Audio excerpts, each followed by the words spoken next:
Welcome to Secret Men's Beauty Business, second segment out of four discussing a skincare routine. So today we'll be talking about the corrective serums, the second step in a good skincare regime. Now, to be honest, men clientele is very different to my female clientele. And it's often a step that I'll be skipping when recommending an initial skincare regime, because if I can get a guy to cleanse with a proper cleanser rather than a bar of soap, moisturize, and use some sun protection when outside for prolonged periods, then I'm on a winning streak. Once in a while you'll get someone who can master the basics, and I can upgrade them to the corrective serums for more additional benefits, but in the majority of cases I would say that we stick to the basics, and we try to stick to that.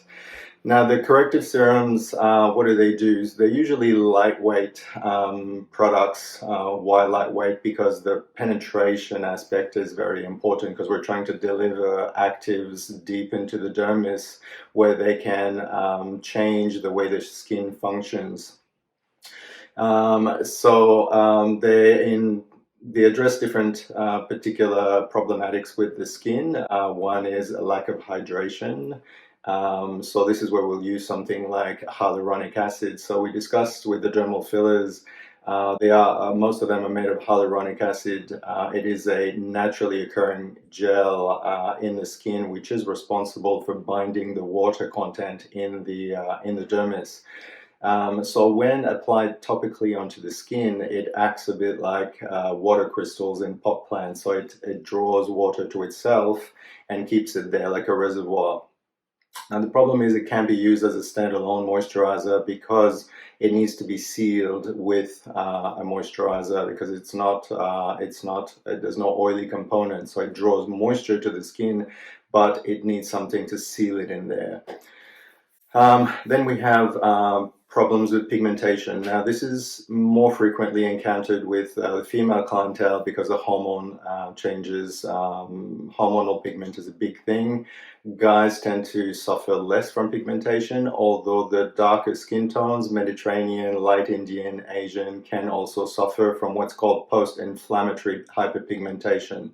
So this is when the skin gets an injury or a pimple or a scratch or a burn and develops a brown pigment in the healing process.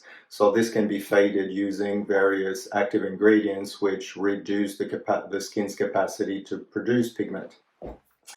Then we have the anti-aging or antioxidants ingredients. So these are a bit trickier, because you're not going to see an immediate benefit to the skin. So you just got to trust basically that by prolonged usage, those ingredients will counteract the effect of free radicals. So free radicals are free oxygen, active oxygen in the skin, released through different environmental factors, so pollutants and bad lifestyle, and they tend to bombard the skin cells and speed up the deterioration of those skin cells. So antioxidants are a big family. There's more and more coming every year that are popular in skincare, and they cumulatively will reduce the action of those free radicals and keep the skin cells intact and fresher for longer. Then you have the AHAs, which we discussed in the cleansing section, but AHAs used in a cleanser will only sit on the skin for a few seconds and then get rinsed off.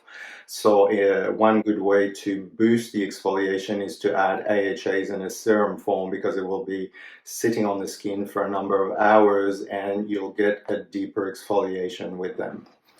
And then finally you have all sorts of problem skin, pimples, oiliness, blackheads, pore clogging, which is something that thicker skin, Mediterranean skin that tends to be where the pores are more visible will tend to suffer. the pores get clogged. So there's different ingredients that can be used specifically to declog the pores, to regulate the oil production. Vitamin A is a great one for that, also called retinol.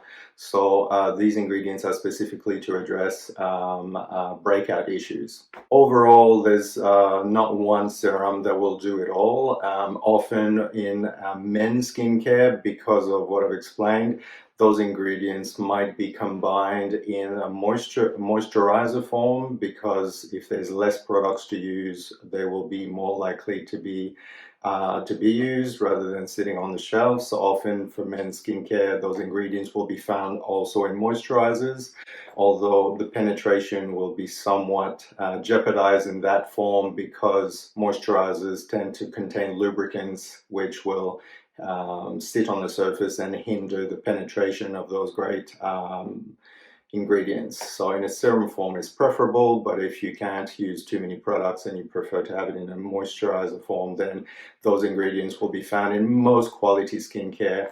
Now, you don't need to break the bank for those. If it's found in a duty-free shop, most likely it's more marketing than quality skincare. You'll break the bank and it's not necessary. You'll find most of the popular skincare ingredients, vitamin A, B, C, retinol, AHAs, BHAs, hyaluronic acid, in very good quality products that are well below the $100 mark. So there you go. Next week we'll be talking about moisturizers. Stay switched.